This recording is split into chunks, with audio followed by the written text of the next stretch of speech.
What's going on, everybody? I'm your mortician, back with another video, finally, after a very long wait. I'm very sorry, but with the holidays and with my kid being born a week early, things got a little bit hectic, but we're getting back on track. We're stacking videos, we're making videos, and like always, we're spreading knowledge and positivity on the death industry as a whole. So in this video, I want to talk about the two most common forms of cremation that are broadly talked about around the world.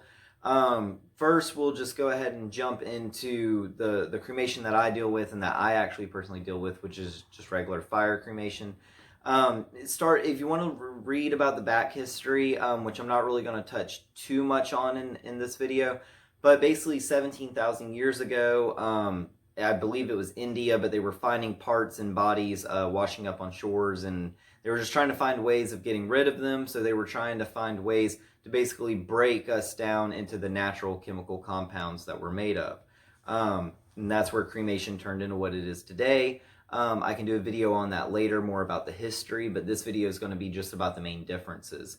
So basically, in normal everyday cremation, you have a cremator, which is a massive furnace, and it's used to running 1600 to 1800 degrees regularly. Depending on your state and your environment and your weather, things can change here and there. There can be other factors, as in how long it takes and other things like that. These machines are running off of, you can run it off of different types of gas. Most of them are oil, natural gas, propane. Most of the ones I've seen is natural gas and propane. Older ones from back in the day are kerosene, and I know in a few other countries like Japan, they're using coal, and you can even find coke, which is a type of rock. So anyway, that's the type of fuel, and then whenever the decedent's actually being cremated, they're in a cardboard temporary container, or they're in a cremation casket. And either is fine. Different types of caskets or different types of containers can also add in different scenarios that you have to be prepared for when cremating. So basically, like I said, each state has different laws, but in my state, at least, the regulation before someone can be pushed into a cremator is 1600 degrees. So at 1600 degrees, you can push that person in and the process will start. Once you push that person in and you close the door, you don't have to open up that door for about a good 45 minutes to an hour. Everyone's different. Every cremation's different. I'm just giving you kind of broad answers, I guess that you could say. So it's kind of a waiting game. After you do that, you kind of just wait.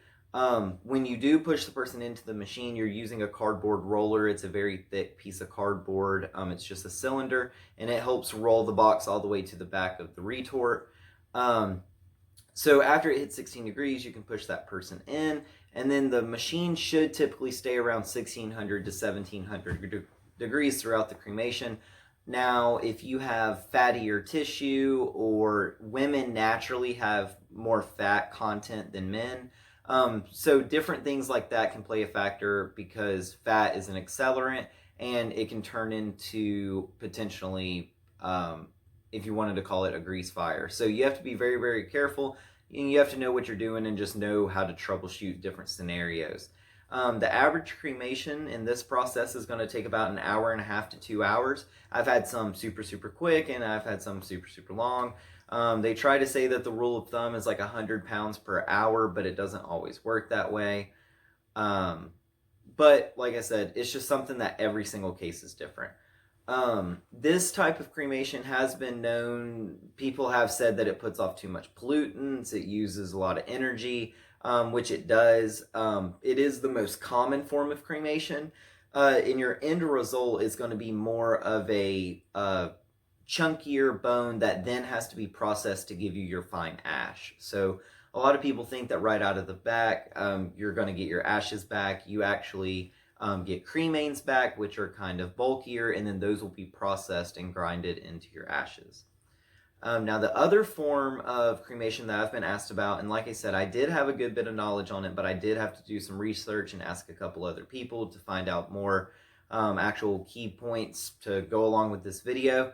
But I've gotten many questions in my comment section asking about alkaline hydrolysis, which is water cremation, which is also known as biocremation, green cremation, aquamation. There's a lot of different terms, but basically what it is it's water cremation. And basically, water cremation or aqua, whatever you want to call it. Basically what it is they take a chemical called lye. It's a compound. It's basically just sodium hydroxide, and they mix that with water. And you're put into a pressure chamber, kind of like if you've ever seen on some recent popular shows like Grey's Anatomy and stuff like that. It's a little bit different, but it has the same concept where it just builds up pressure or takes out pressure. But in this situation, it's going to build up pressure, and you have water that's mixed with sodium hydroxide, and that water is going to heat up, or that mixture is going to heat up about 320 degrees. You push the person in, and whenever a lot of people hear about alkaline hydrolysis, which I did myself whenever I first heard about it, a lot of people think that you're boiling, and that's actually not the case. The science behind it is that the pressure being so built up is actually going to keep that water from boiling. So it's just a very, very hot water, and it's naturally going to break down your body. Instead of burning and using other types of gases, it's going to use water and sodium hydroxide or potassium hydroxide to break down your body into the salts, sugars, amino acids, all of your basic compounds, your chemical compounds. Now, whenever you go into alkaline hydrolysis, you're going to be looking at about a 4 to 6 hour cremation. There's been some cremations that have been 13, 14 hours. It just depends.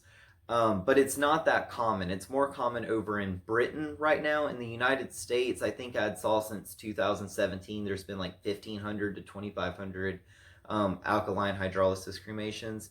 And I do know that it is legal in 18 states, so it's not fully open. It's more of a more natural type of cremation, I guess that you could say. They say that it uses about a quarter of the energy that a regular cremation does. They also say that it gives off a lot less pollutants. And your remains that you get back are actually very, very soft. They're not hard, big, bulkier pieces of bone. They're actually softer. After you're finished with that type of cremation, you're going to get a green brown liquid, and inside of that greenish brown liquid, you'll have some of the like I said, cremains, but they're actually so soft from being boiled that you can break them down with your hand. A lot of people still process them, but you can basically just break them down with your hand because they're so soft. Now, I did do a little bit of research and ask a few people. The alkaline hydrolysis is a lot more expensive right now on the consumer end, but on the company's standpoint, it's actually a lot cheaper. I had read and had also heard that basically you can cremate up to 1,000 to 2,000 pounds, and it only costs you about $150 as the owner. But then looking at regular cremation, you have fuel costs and a bunch of other things involved in cremation.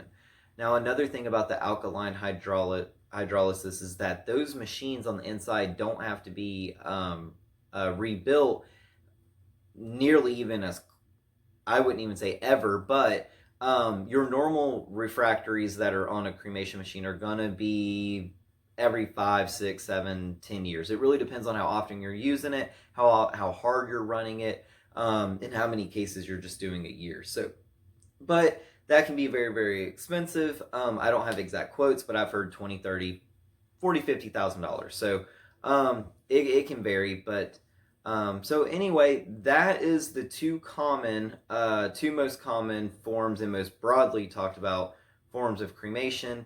There's a few differences. It's two completely different ball games if you really look at it. If you want to look at it from the standpoint of cost or efficiency or how it's helping the environment, there's a lot of different pros and cons to both of them, in my opinion.